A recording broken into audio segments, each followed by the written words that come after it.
Hey, what's up mga Lodi? So ayan, yung ating trip meter 183. Yan yung nagpunta tayo ng Batangas. So nung tayo bago umalis, nasa ano to 900 something, almost 1k. So minus 100, mga 100, let's say 130 km dito. So nagpagas tayo kahapon, nagfull tank tayo.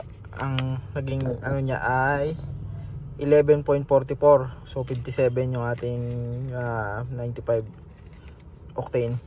So pag kinompute natin yung kanyang trip meter versus nung ating nagamit na gas, pumapatak siya ng let's say 17 to 9, siguro safe na i-assume natin na 16 to 20 kpl yung kanyang consumption. So mixed ride yun, mixed ride mga Lodi. So yung total odo niya mababa pa to. Lagi tayo naka normal, hindi tayo naka eco based dun sa manual. So ayan yung ano. So kung gusto nyo, follow nyo na lang yung manual. So ang nasa manual ay laging naka eco under 2000. So bawal mo din isagad yung throttle. Tsaka tawag dito,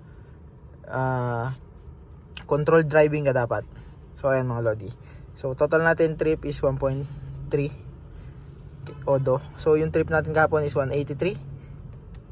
Wala. Yan.